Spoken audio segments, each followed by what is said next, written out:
जय मसीह की। एक बार फिर से यीशु मसीह के नाम में आपका स्वागत है। तो आइए हम आज के वीडियो में हम सीखेंगे जो भजन संहिता 58 है उससे हम सीखेंगे। तो आइए, तो आप लोग भी मेरे साथ भजन संहिता 58 देख सकते हैं। यहाँ पे हम साथ मिलके सीखेंगे इस भजन संहिता 58 को। तो यहाँ पे स्टार्ट करते हैं। तो जो भजन संहिता लिखा है वहाँ पे दुष्टों की दंडवत करने की प्रार्थना है वहाँ पे। तो यह भजन लिखने वाला है जो दाऊद राजा है, इस भजन को लिखने वाला। तो वहाँ पे वो ऐसे नेता और न्यायाधीश और ताकतवर लोगों से परमेश्वर से जो गलत उपयोग करते हैं हर एक परेशानी में, तो उनके लिए है। तो वहाँ पे देखेंगे जैसे झूठ बोलते थे और लोगों को गलत फैसला सुनाते थे और न्याय और बुराई ऐसे काम करते थे। तो वहाँ पे हम देखेंगे। तो यहाँ पे एक जो मिक्तिम शब्द है, जो मिक्तम शब्द है, वो उसका मतलब होता है गहराई से स्तुति करना। जो गीत है बहुत गहराई से, इसे भजन के रूप में जो गीत है वो अंदर से जो बहुत गहराई से है। तो वहाँ पे हम देखेंगे उसका मतलब, जो मिक्तिम मतलब कुछ वैज्ञानिक मानते हैं इसको कि जो गहराई से जो छिपा हुआ है ऐसे कवर करते हैं लोग। वहाँ पे हम देखेंगे। तो आइए हम देखते हैं दाऊद को शुरू करेंगे हम। तो वहाँ से देखते हैं दाऊद के बारे में। तो मैं बाइबल से बताऊंगा यहाँ पे। हे मनुष्य, क्या तुम सचमुच धर्मी की बात बोलते हो? हे वंशावली, क्या तुम सिधाई से न्याय करते हो? तो यहाँ पे ऐसा लिखा है। तो दाऊद ऐसा कहता है, क्या उनके लिए कोई न्याय करेगा और क्या वो अपनी पीड़ा परमेश्वर के सामने खोलकर रखेगा? तो वहाँ पे ऐसा बताता है, दाऊद सीधा सवाल पूछता है, क्या तुम न्याय करते हो? दाऊद ने नेताओं से ऐसा सवाल पूछता है। तो क्या तुम सचमुच में लोगों का जो न्याय करते हो और क्या तुम सही फैसला करते हो? ऐसा करके दाऊद क्वेश्चन पूछता है। फिर ऐसा करके दाऊद पूछता है, फिर वहाँ पे खुद वही कहता है, उत्तर देता है कि नहीं, तुम तो मन से बुराई और योजनाओं को बताते हो। तो यहाँ पे ऐसा बताता है। उसका मतलब, उसका अर्थ है कि इसे दिल से ही ईमानदारी नहीं है। मतलब इसके दिल से जो ईमानदारी है और वो दूसरे लोगों को दबाते हैं जो लोग, और लोगों की भलाई के बजाय अपनी लालसा करते हैं वो लोग। तो परमेश्वर चाहता है कि जो भी नृत्य में होता है, जो परमेश्वर के समय में और चर्चा में उसके विश्वास में चले। इसलिए ये वचन ऐसा सिखाता है यहाँ पे। और दुष्ट की, और हम ये देखे थे एक और 2 पद से देखे थे, ये पिछला वाला। और हम देखेंगे अभी दूसरा जो 3 से 4 है, उसको देखेंगे हम। दुष्टों की प्रकृति का वर्णन किया गया है, जहाँ दाऊद कहता है, दुष्ट लोग जन्मते ही पराये हो जाते हैं, वे पेट से निकलते ही झूठ बोलते हैं, भटक जाते हैं, उनमें सर्प का विष है, वो उस नाग के समान है जो सुनना नहीं चाहता है। तो यहाँ पे ऐसा बताया गया है।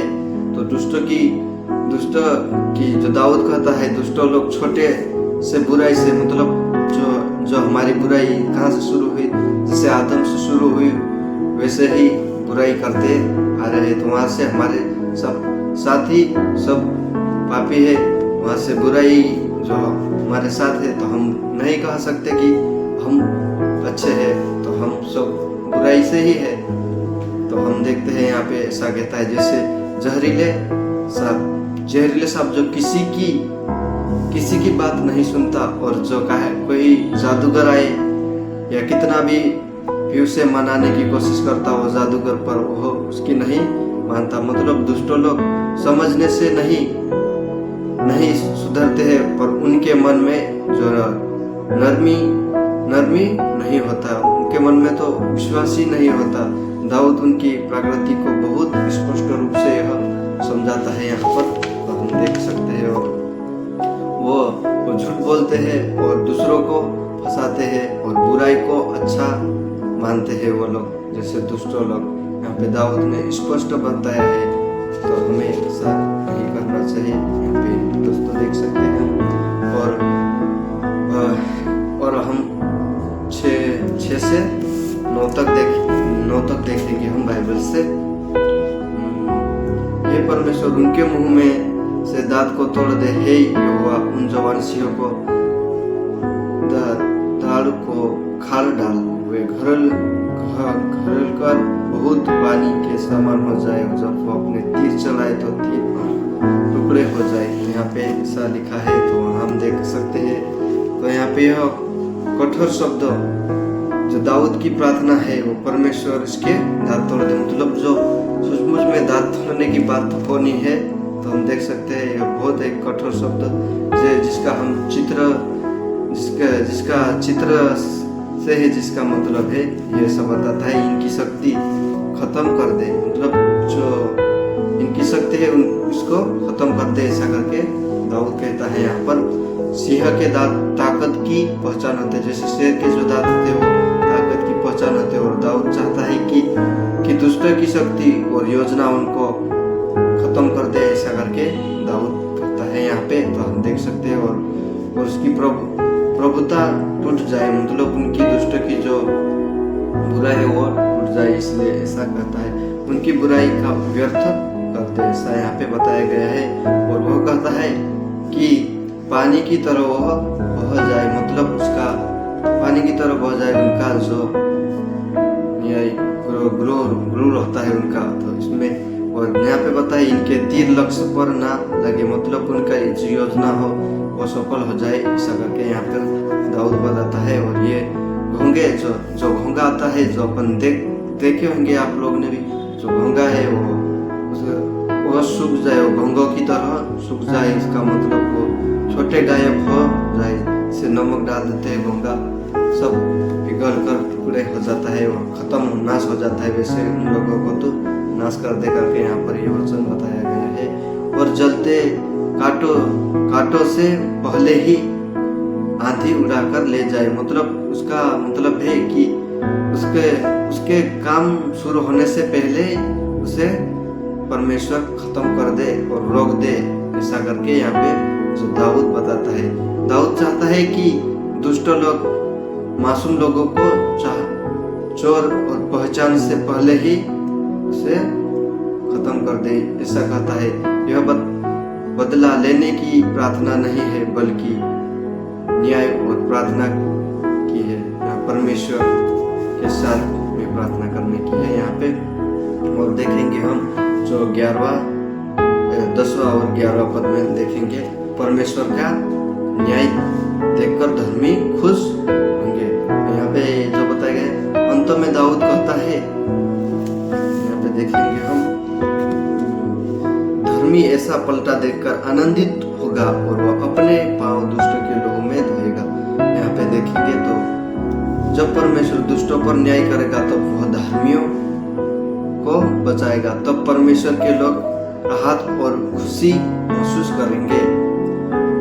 और लोग वास्तव में एक परमेश्वर जो पृथ्वी पर न्याय करेगा, यहाँ पे ऐसा बताया गया है। सचमुच में जो परमेश्वर है वो न्याय करेगा लास्ट में। बुराई को जितनी भी बड़ी हो जाए पर परमेश्वर चुप नहीं रहने वाला है। और जो दुष्टों का अंत तय है और धर्मियों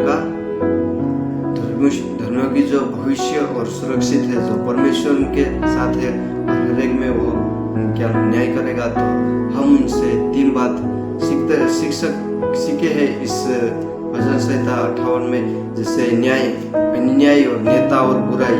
हमेशा ये 3 चीज है जो परमेश्वर अन्याय करेगा। इसमें गलती काम में देखकर परमेश्वर हर एक का न्याय करेगा। और धर्मी लोग कभी कभी दबाए जाते हैं, जैसे हमारे विश्वासी भाइयों को कभी कभी दबाया जाता है, पर परमेश्वर उनका हर एक का न्याय करेगा और खुलासा करेगा। वो परमेश्वर है, जीवित परमेश्वर है, और हर एक चीज का न्याय करने वाला है।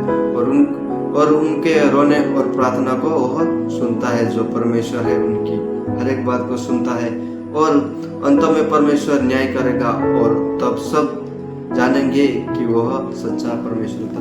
तो जो सबसे लास्ट में है, जो परमेश्वर सबका न्याय करेगा, तो वहाँ फिर लास्ट में सब लोग जान जाएंगे कि सचमुच में जीवित खुदा है। तो हम ये 3 बातें सीखे हैं। तो मैं आशा करता हूँ आप सबको समझ में आया होगा। तो मैं आप सभी को प्रभु यीशु मसीह के नाम में धन्यवाद